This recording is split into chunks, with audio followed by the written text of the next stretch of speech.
Hello, hello, hello, and welcome in to Bear With Us on the Bear Claw Media Podcast.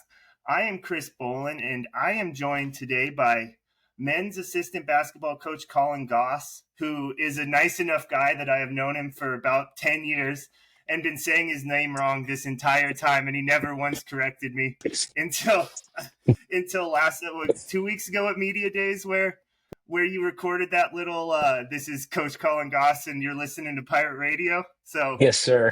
I apologize, my man, but how are you? All good, all good. I am good. I'm great. Yeah, just happy to be back on the pod and excited to roll into it. Yeah, our first ever four-time guest, I believe. So this is a tradition. We should trademark this. See if we can get like a segment sponsor the annual men's basketball preview with Colin. So love how love your support and love you being willing to come on so often, man. For sure, for sure. Glad to be able to kind of support you guys. You guys have been great to the program, and so love hopping on the pod. Definitely. Oh yeah. So let's just I'll give you the most general question I think I could possibly give you here. How's the team shaping up? We're less than a week no, we're actually inside baseball. This is Monday night. We're about 20 like a week and 2 hours away from tip off. So how are things looking? Things are looking good. We we've been fortunate to have a few expeditions and stuff, or an expedition and some close scrimmages and stuff like that to kind of get ready for the year. And so we're excited to start rolling. We have a bunch of practices already, and so it's getting to that point. Again, thankfully, like I said, we have an expedition that close scrimmage and stuff like that, and so guys at least have got a chance to do some things and compete. And so I think we're just kind of excited to get it started for the real thing. We're all 0-0 right now, and so that's the beauty of it all still. And so we're just excited to get it rolling and get the season started. Yeah, so I think anybody who's really been paying attention, it's Zach, Quinn, and Brock are kind of the three key returners, and then I feel like there's maybe a handful of guys outside of that, but nowadays I think it's 8 and 8 new to returners this year, which is probably a pretty solid number compared to a lot of schools around the conference in the country. But who are some of those other pieces that we should be keeping an eye out for? Yeah, so like you said, Zach, Quinn, Brock, those are at least three of the, and you could put Egan in that as well. But at least three or four of those guys who've played heavy minutes for us last year are returning, and so that's all obviously really great. It's hard, new age, like you said, 8 and 8 is honestly better than a lot of programs. And so I think the year before we were 9 returners and 7 newcomers. And like you said, this year we're 8 and 8. And so we at least feel really good about, just having guys who've been in the program, be able to kind of bring those new guys along, and kind of just get them up to how we do things, how we like to play and the culture that we've been fortunate enough to kind of set and have here. And so I would say, there's a handful of guys. We have a handful of transfers and some freshmen and whatnot. And so, you can, if you watch the expedition game, versus Wyoming and are able to chance to see that, or just kind of hear anything, Ring Neary's a transfer from UMKC, a Phoenix kid, and so he's a guy who can have an impact for us this year. Vincent Delano, a transfer from Portland. He's a point guard. He's a guy who can have an impact. Chancellor White, Louisiana transfer, kind of a 2-3 kind of for us, could have an impact. And so then we have a handful of freshmen, a couple of young kids that are, learning the game and still trying to figure out what their role is going to look like. And so, I didn't name all those guys, but, a handful of new guys, I think 3 or 4 Division I transfers and a couple of freshmen and a junior college player as well. And so just trying to get all those guys up to speed, like I said, on what we like to do. And so it's been fun just getting a chance to kind of show them how we do things here and those guys kind of learning and growing in our system. And so it's early, obviously, usually it takes, a few games into the season and whatnot to kind of figure out what your rotations look like and, who's going to kind of be, some of the impact players that we have. And so It's still pretty fresh, although we have got a chance to play some things and did some stuff in the summer with the foreign trip and whatnot as well. We're still waiting, till we get to those games and they start up on Monday and kind of get into the first few games of the year, start trying to figure things out. And so, still trying to figure out who exactly will be, those guys that'll be able to have an impact on our team. Outside of those returners who have at least, had impact the last year. I'm glad you mentioned Egan because I kind of felt a little bad that I didn't mention him in that core three because first I saw him, I think, for the first time this fall after not seeing him for like 6 months, and he's cut now. Like it, I don't want to say he like lost the baby fat, but that kind of is like how it feels. Looks just strong and athletic. And I've heard everything I've heard has been pretty positive on him. Like kind of we have to play him alongside Brock because he's just too good to only kind of spell Brock. So what has Egan been kind of bringing to the table here this year? Yeah, I think Egan now this is year three for him in the program, and so he redshirted his first year, and last year he got a chance to play a good solid amount, and so, this year we expect him to play more, and so like you said, you got a chance to see him, and he's changed his body.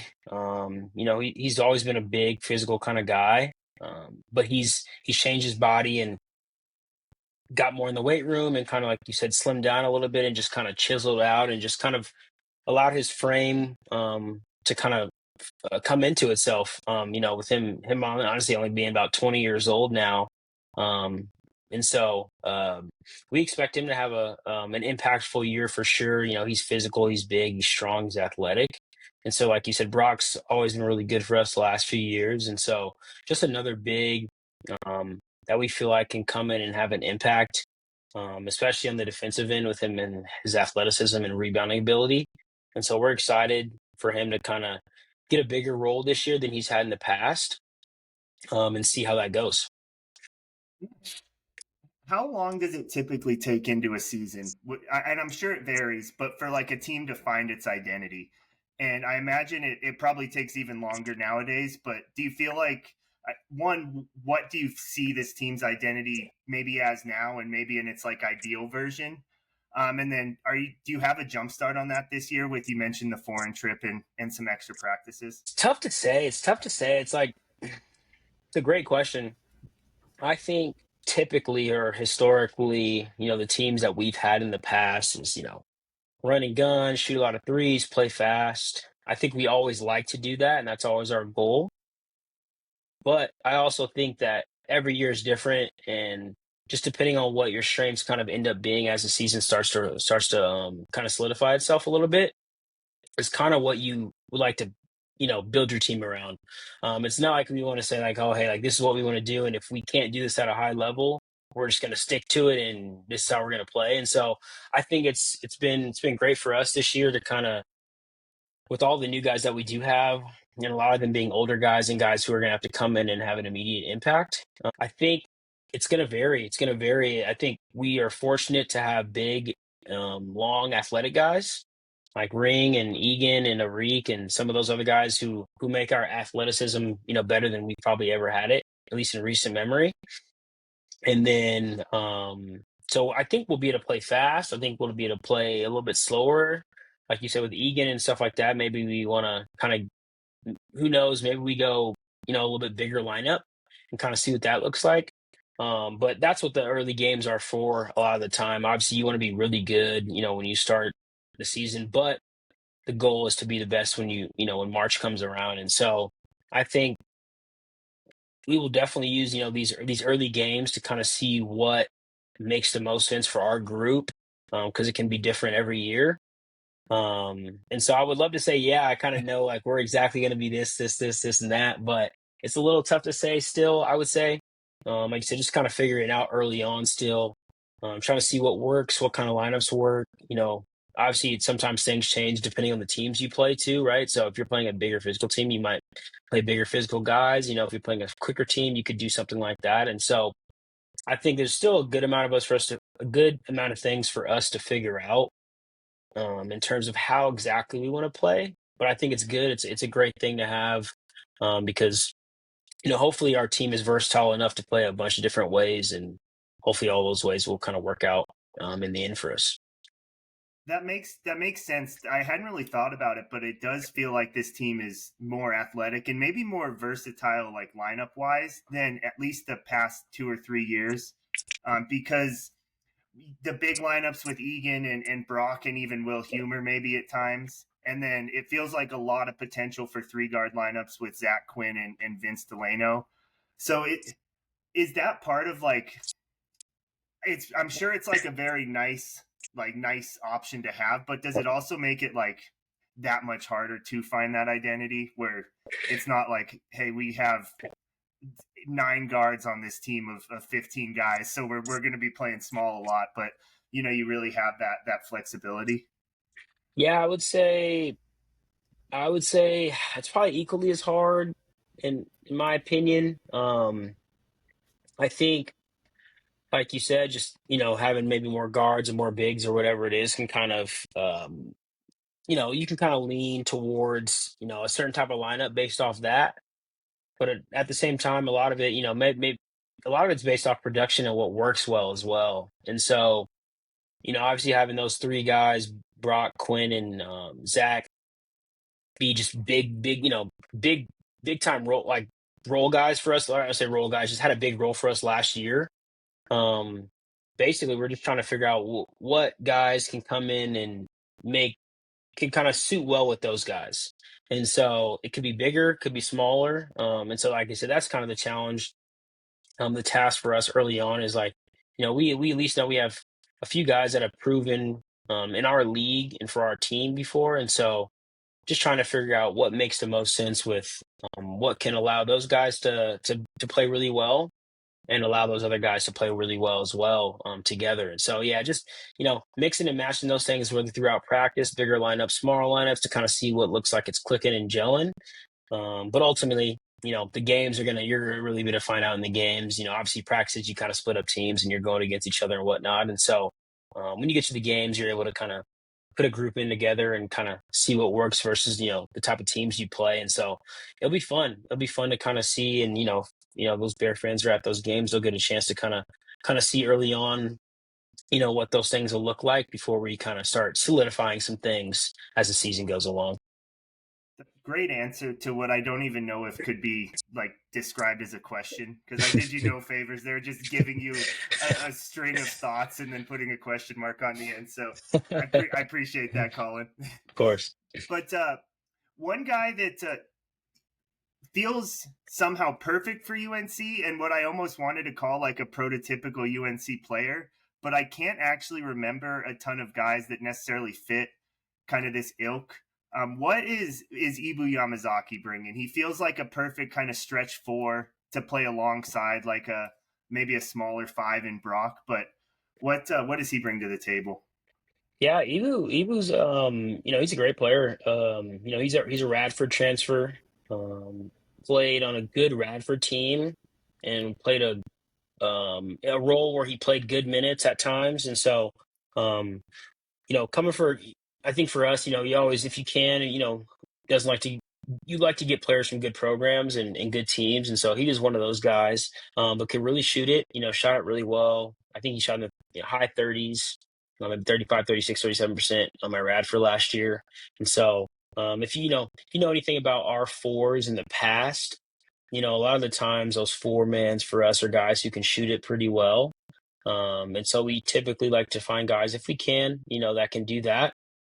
And so he's a guy that we help coming in. He's able to shoot it well. He's a really smart player, which I think is great for just the type of stuff that we like to do. Smart players usually can kind of come in well and understand the things that we like to do because we do run a lot of good sets and different things like that. And so just his experience, I think is going to be a big thing for us. Every team nowadays, you want to get older, more experienced, and guys who've been around and kind of understand what the Division I game is like.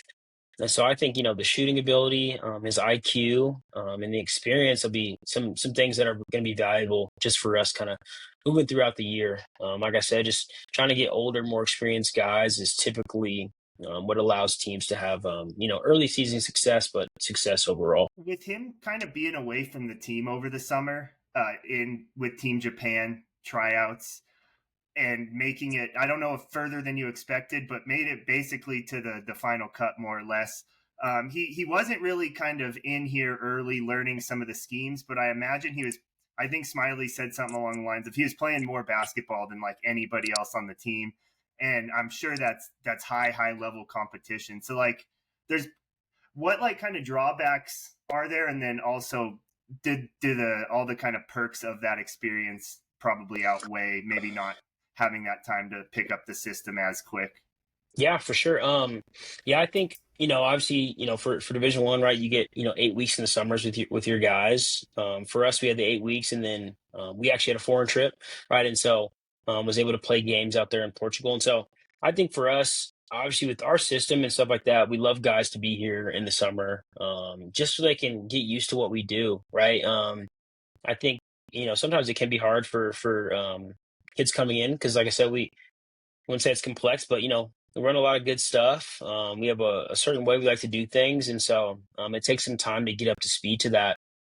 And so I would say, the downside, if there is one per se, is just right, like just not having Ibu around our guys as much, and not getting able to just know him a little bit better, right? Because that's when you have new guys too. You bring those guys in the summer so you can get to know them and kind of feel them out. Learn how to coach them, all those different type of things. So that was probably the part that we were just missing Ibu the most, of just like, he's a new guy, and we recruited him and whatnot, but we haven't really got to spend a lot of time with him, and so just missing out on getting to learn more about him and how he is and how he likes to be coached, and kind of what'll make him be at his best. And then obviously just the system and him being close to the guys, and obviously that camaraderie that you want guys and teams to be as close as possible when you kind of get into the school year, just so who and what type of guys you're kind of going into battle with per se. But on the flip side, I think it was a great honor, and a great thing for Ibu, right? Him being Japanese, and I think anyone can kind of speak to playing for your country, and so I think that was just a big thing for him, and obviously we wanted him to experience that. And so he was fortunate enough to, like you said, make it basically down to the final cut, and ended up getting cut, but he was able to spend a lot of time out there, playing basketball and playing against high level competition, and then obviously staying in shape too, right? Some guys, right? It's different if he was just like you said, like sitting at home or something like that. He's playing basketball and working out and training and all that kind of stuff. So he was able to stay in shape and stay in good physical condition. And so we were able to get him back, right, for the foreign trip in Portugal. And so he was able to kind of pick up some things and play with us still, and get some of that experience, which was great. But yeah, those are probably the two sides to it. Um, I think ideally, right, just from a coach's standpoint, obviously you love to have, your guys around and whatnot. But at the same time, like I said, we understood it. And Ibu did a great job of when he came back, of just, sticking around and learning the offense and coming in with Coach Cloak, and figuring out, what we do and how we do it and whatnot, just to catch up, to be up to speed by the time everybody came back for the fall. And so he did a really great job of that. And like I said, he's a smart player. And so he was able to pick up those things pretty quickly, and kind of, I would say, relatively, for missing that much time, move into the fall and kind of um, pick up things pretty smoothly, when we started kind of fall practices and whatnot. So it ended up working out, I think, pretty well. Okay. And Ibu's a guy who it sounds like he's probably going to be drafted pretty high in the Japanese draft this upcoming year. Um, Adding that to, I picture Zach Quinn and Brock as pros overseas next year, which is not at all uncommon for you guys here at UNC. I think it's 15 or 16 pros, three or two or three. I don't want to say anything that I shouldn't like in NBA systems. And then Australia, Spain, German, like all the big ones that you could check off the list UNC has. Yep. And there's a tidy little graphic that somebody tied it up into that I'll put on the screen here to give Hmm. everybody their flowers. But that can't be by accident. Like what is it? Is it the guys you're looking at? Is it kind of just a developmental program? Like what? I don't even know where the question is, but like, how does that happen? Yeah, I think I mean, it starts with, starts with Coach Smiley, and just kind of the things that he preaches, and then it kind of falls down. But I think, yeah, I think a lot of it is development.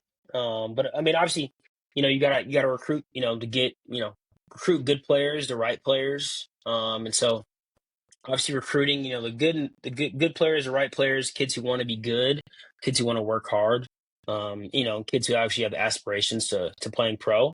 Um, and then it goes to development. Of course, right? We feel like we pride ourselves in development here at Northern Colorado. We think it's very important for us, and that's why a lot of the times we like to have guys that have been in the system in the program for a few years. A lot of those guys have had success, and then obviously bringing in really good talent, and then allowing them to play in a system that's going to ultimately, help them in their pro careers. And so we feel like that's something that we do here. Like to say we play like a European style of basketball. And so that's why you can see a lot of a lot of our guys playing in Europe, and having success. And then obviously, the NBA and stuff like that. The NBA is starting to shift a little bit more to European style, actions and sets and action and all that kind of stuff that they do and the pace they play with. And so, like I said, I just think that all those things, development, recruiting the right kids, and then just the style of play, are big things in kind of, getting kids to that pro level. Obviously, the kids have to, buy in to what we believe in, and we think that's a big part of it as well.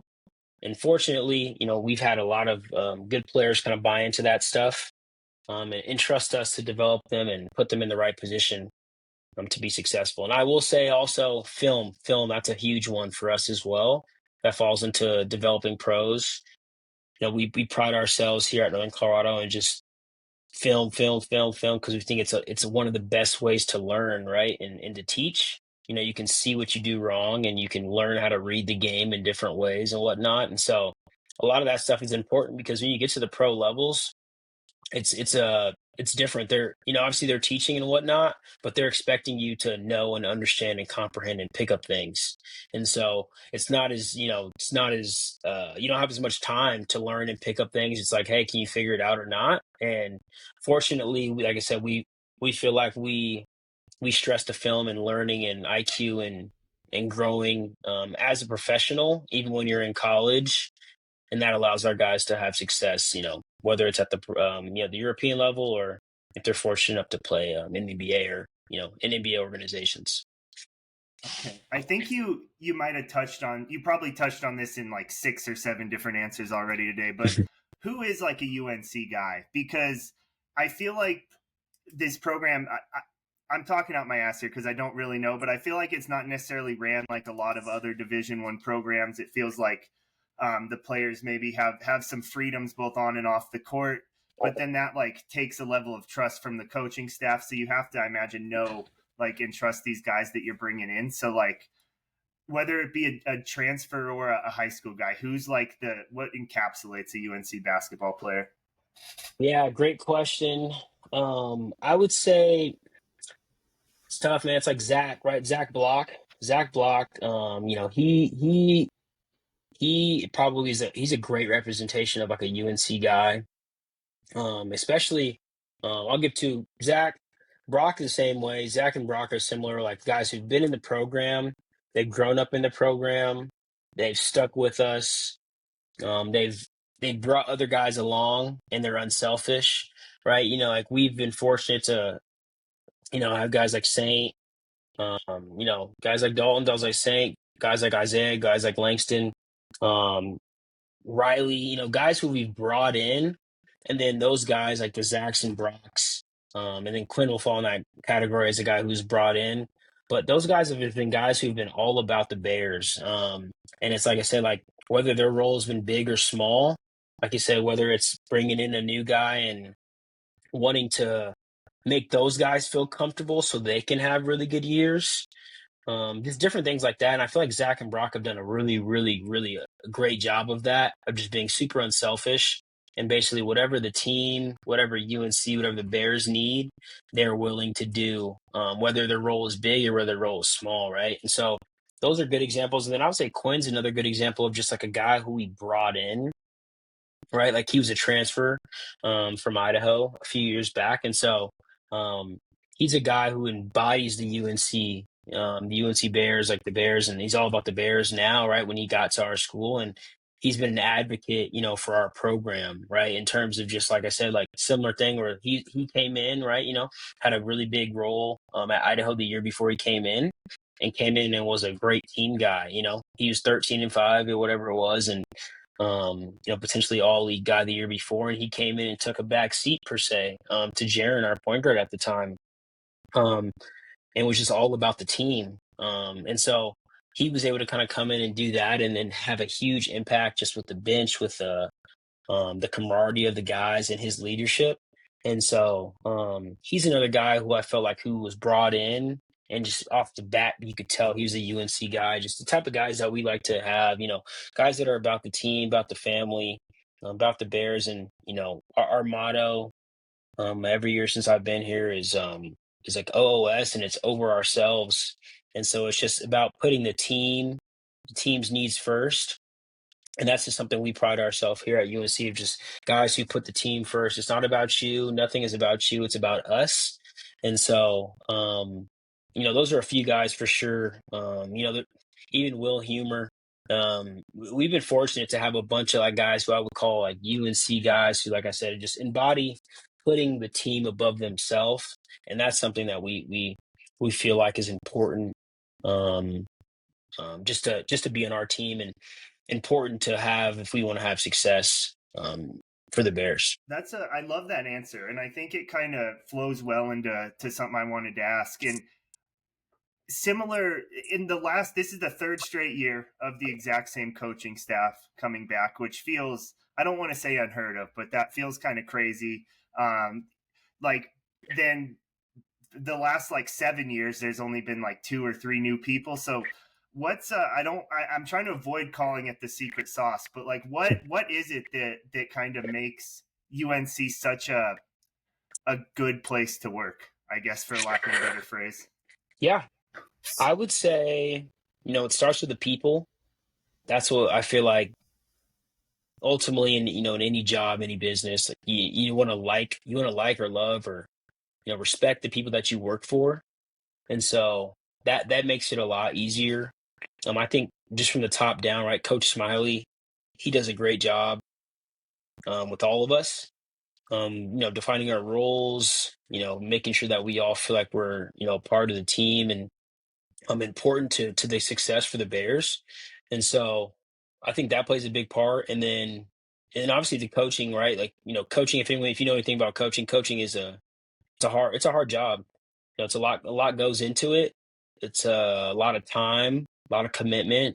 And so, being able to work for someone who values that time and that commitment, and understands how hard we all work to put into our craft to be successful for the Bears. And so I think that's where it starts with, right? Like, it's like I said, it's a hard business, and it's tough to come to work every day if you don't like who you work with, or like who you work for. And I think we all and our staff love working for Coach Smiley. He does a great job, and obviously he's a mastermind when it comes to coaching stuff. And then just even as a person, right? He's an unbelievable person. And so I think those are probably what it starts with. And then obviously we've had success. And so we've been fortunate to have success over the last few years. And so why would you leave if you feel like you're in a place that you can win, and that you've had success, and then, that there's a, history of it, at least the last 3 or 4 years for us, and even, farther back. And so I think those are probably the big things that I would say that keeps our staff together. We all love, like I said, we all love working together. It's fun. We joke. There's just so many things that go into having a good staff, and you can just tell. I think our guys can tell, how connected we are, and that's a big portion of it, as well as making sure our teams are connected, right? Our staff is able to laugh and joke and have fun together, but also work hard and get after it if we need to. And so I think all those things go into having a great staff, but it definitely starts at the top down with Coach Smiley, and just kind of what he does and how he lays the foundation for it.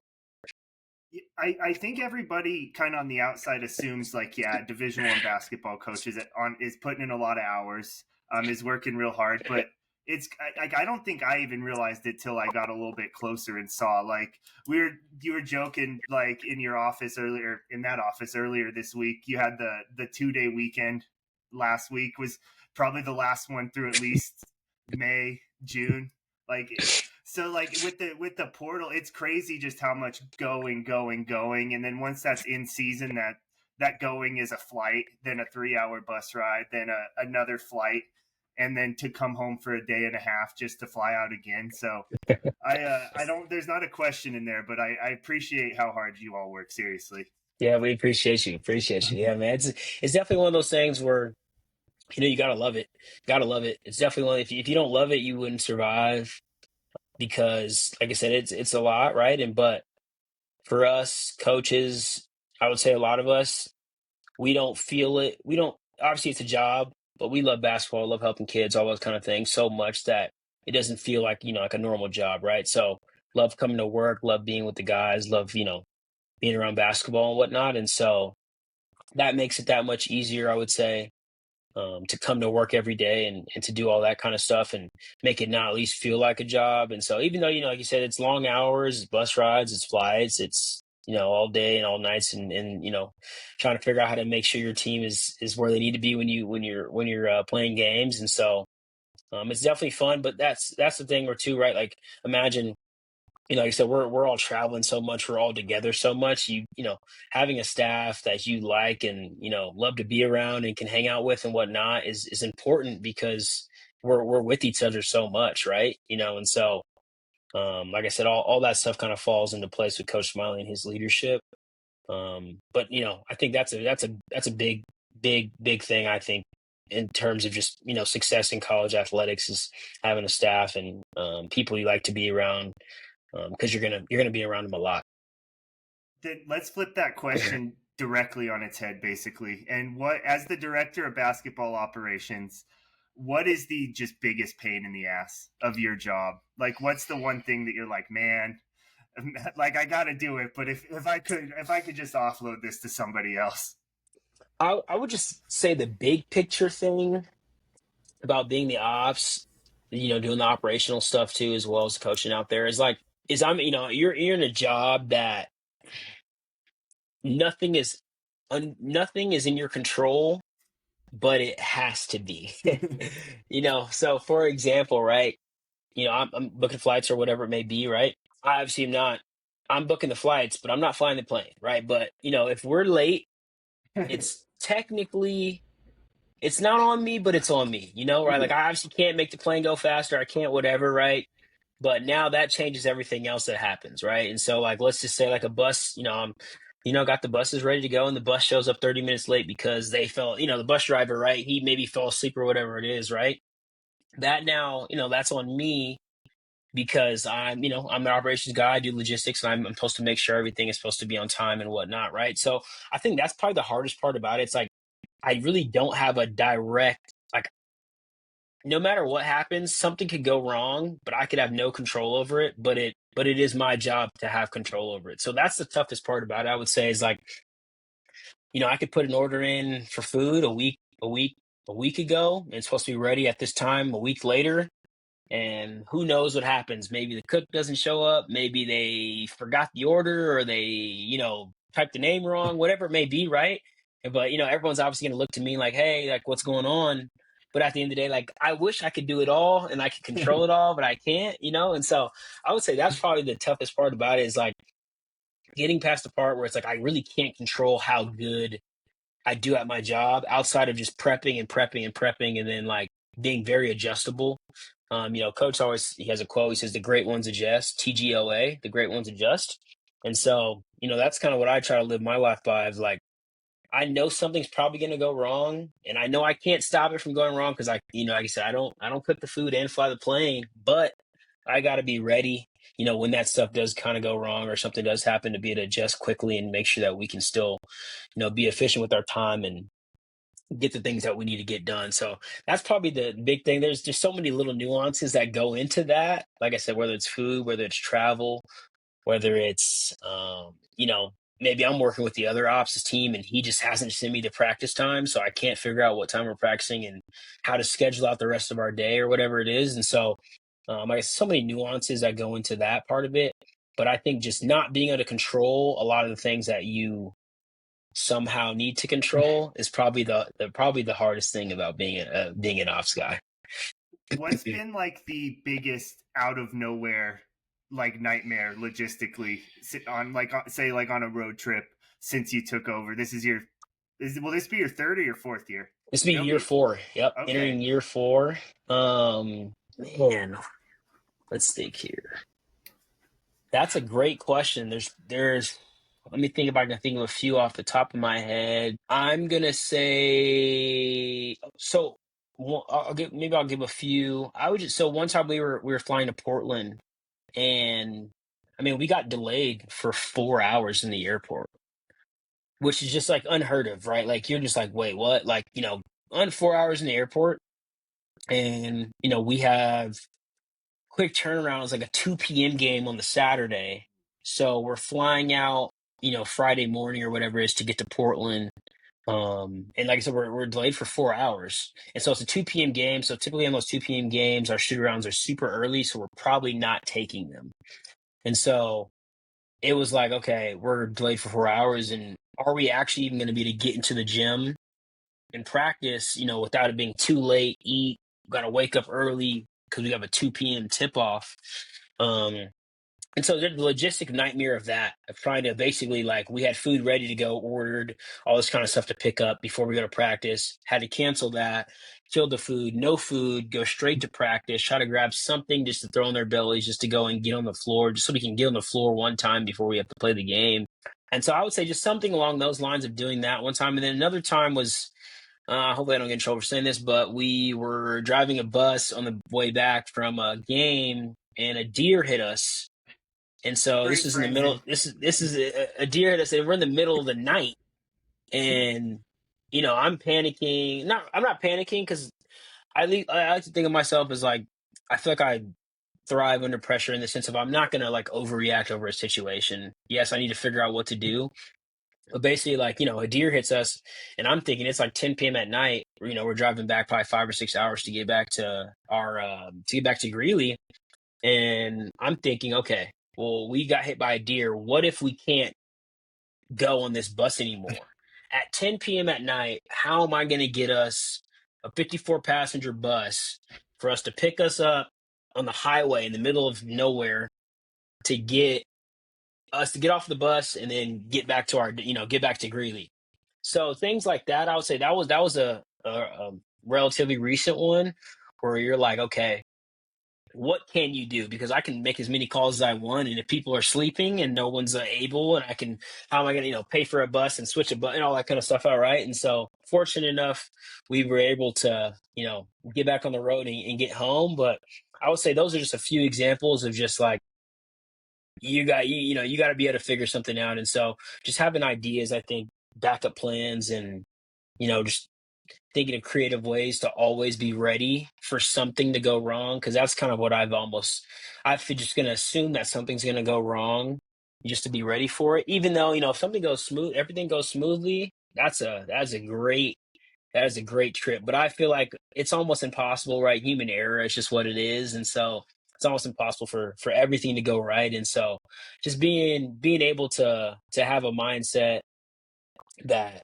whatever the problem is, I'll be able to figure it out and kind of get us, like I said, back on track or whatever we need to do. And so I feel like I've, you have to ask Coach Smiley. He'll Yeah. let you know if that's true or not. But I feel like I've done a pretty good job of being able to kind of get things figured out and moving in the right direction when things do come up. So Nice. That deer, I didn't even think of it till you mentioned the 54 passenger van. There were boosters on that bus, weren't there? I'm trying to remember if that one. So I think what had happened is they actually flew in and we bust. Okay. So thankfully, because that would have been something else. That would have made it that much harder. I couldn't imagine that would have made it that much harder trying to get everything figured out, and just the hecticness of that. Luckily, it's just our team, and so I was able to kind of keep that all, keep all the guys under wraps and in good spirits. And like I said, we were fortunate to kind of get home and be all right. So Nice. Is there one? Because at least as of now, until Southern Utah and uh, Utah Utah Tech Tech. Mhm. joined. I always want to say Dixie State I because know, I just yes. can't believe there was a university in Utah called Dixie State until like 2022. Yep. But as of right now, they're travel partners typically, and then I think it's the solo like one off to Flagstaff, right? Are Yep. there any? Which of do any of those stick out as like harder than the others, or just like kind of a rough where you're kind of just like, whether it be logistics or just the pure like travel of it all? Yeah, honestly, I would say the hardest trip, what's the hardest trip for us? Personally, logistically wise, I would say it's probably Portland, to be honest, ironically, with our flight stuff has happened. But I would say Portland, and why it's, just the way it all shakes out, our hotel and stuff is typically downtown, which is really close to like the Portland State. It's like 5 minutes, like maybe less. And so for me, logistically getting into there is a little tougher because everything is downtown. If you think about downtowns, like there's not a lot of parking. There's like just different things like that, right? For like think about buses trying to get downtown and one-way streets and all that kind of stuff in our hotels down there. So I think logistically, that's probably the one of the harder trips. And then like when it comes to like food and different things like that, when you're in that downtown area, like like you maybe if say you go to another place and like you go to I don't know Texas Roadhouse or Chili's or whatever it is, like there's parking lots right downtown. All the food places, like I said, it's downtown, so like you can't pull in and just sit there and park into a parking lot and get your food or get it delivered or whatever it may be. So it just makes it a little bit harder to like get food, to get it to certain places, the caterings and different things like that. And so um yeah, for whatever reason, Portland always is like a weird one for me, just logistically, like grocery stores and things like that we get for our guys. We get Gatorades and snacks and all those different things like that. Um, you can't go and just pick and park it. It's just like I said, the downtown aspect of it, not having parking, not being, having one-way streets and all these different things. It just makes it harder to kind of move around and do things like that, compared to other places that are not like right in the city. A lot of the places we're staying at are not right in the city because Portland State is so close to downtown. Like I said, literally 3 minutes.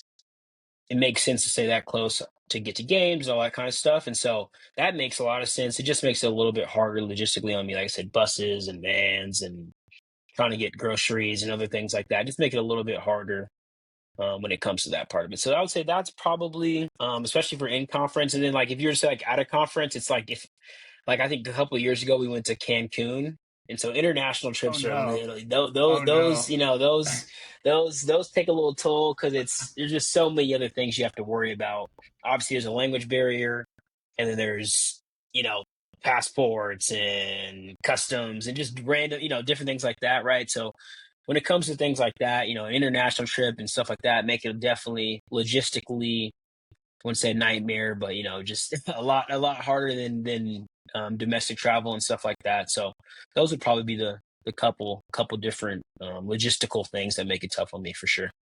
Okay, that Portland trip is one of the. I don't know if there's maybe two or three where you actually have to fly from like Portland, because then isn't it Sacramento? Yep, that's probably like that's like the only in sea or like conference trip that we have to, if I remember correctly, that you fly twice in. Okay. Typically you fly to like Bozeman, whatever, you drive to Missoula, similar thing with if I remember, I think Idaho State and Weber, like you fly into one and then you drive to the other. The Portland and Sac one, those are the ones where you have to fly both. Fly into Sac and then fly to Sac to go to Portland, and so yeah, that's actually another step of it too. That right, like you have to get in a plane, get on a plane, a few different times instead of just kind of hop on it once and then going on the bus. You know what? You don't want to make the 8 hour, 8.5 hour drive from Portland to Sacramento. No, I think we probably cap it at like probably capping that at 5 or 6 for drives in the season. I feel like not too much more than that we'll probably have on that plane. So That's nice. That's very nice. Then anywhere you're excited to hit this year, like whether it's just I assume the Montana trip's fun every year. But then I Pepperdine got 3 days in Portland. Anywhere in particular you're like don't want to have to deal with getting everybody there, but once we're there, definitely Pepperdine, Malibu, right? I mean, it's going to be November. Probably be a little cold here in Colorado. Should be beautiful in Malibu. So that should be nice. If we're fortunate enough to touch the beach, that would be something. Who knows? Just kind of depending on how it all plays out, timing and everything like that. But yeah, I think always going to sunny places and stuff like that when winter is coming is great. So yeah, Pepperdine, Malibu, that'll be nice. And then I think actually, we go to Portland twice this year. We'll play an MTE out there at the University of Portland. We usually play Portland State in the Big Sky, but we'll go to Portland twice. And I think Portland, I've actually just never been to Portland during this time in November. And so like we always go in like January, whatever, and it's cold and rainy. And so I'm curious to kind of see what it's like in Portland in November. Just to see if the weather's different, if it's nicer. Because I've always heard like Portland, like springs and summers are pretty nice. But like I said, I've just never been a chance to get to Portland closer to that time. So it'll be interesting to kind of see what Portland looks like in November. And then I'm trying to think if there's any other looking at my schedule over here. For me, I would say I've never been to Omaha. So we're gonna go play at Omaha this year, and I've just never been. So getting a chance to go out there and I actually heard that Omaha is a pretty cool city. So I think that'll be cool. But like you said, the Montanas, there's always those key couple of games that are always fun because the atmospheres and whatnot are great environments. And so that Portland trip for sure will be good. Just to give us an early chance to play 3 games in 3 days, which we'll need to do to win the Big Sky at the end of the year. So that'll be good just from a coaching and team standpoint for sure. And then, like I said, seeing it a little earlier in the year will be nice. But yeah, those are probably the few trips. If we're talking about some more game type things, we play Texas Tech, so that'll be a great environment for sure for our guys to get to go to and see and experience. And then there's probably a few other games that I can't think of right now. But yeah, those are a handful of some good ones for just seeing the cities and being around the places as well as just the environments and the games. nice. What's the best environment you've coached in, and then what's like what gym would you say is maybe your like cult favorite, where it's probably not the biggest, but it's just something about it, like it's unique or it's just a cool place to go. Great question. Let's think on that. Environment. I mean, I'll throw this in. I'll throw a couple in. I'll just say whenever we play CSU, like the environment is always great. Like I think about 2 years ago when we played at CSU and we won. It was packed out, sold out, loud, like you couldn't hear anything in there. So I think, that Northern Colorado kind of, I don't know if you would call it a rivalry, but just the closeness and proximity of our two schools brings a lot of fans. And so that was a really great environment a few years back. I will say that last year we played South Dakota State in Rapid City, if I remember correctly, and that was like a neutral court, but it was packed out all South Dakota State fans. And that environment I thought was really cool. I thought like they did a really great job of just putting on everything. The arena was awesome. Like I said, packed out fans, and we were fortunate to get a win. And so it was a quiet arena in a sense, in a good way for us. But I thought that was a really cool environment. Everything they did with that little tournament was great. And then we played a few years ago. We played at Houston. We played at Baylor. I really liked Houston's just arena. It was like really new and kind of modernized, and it was like the perfect size where they had a lot of people in there, and then you could just feel it all. And so I thought that was actually one of the cooler ones that I played at.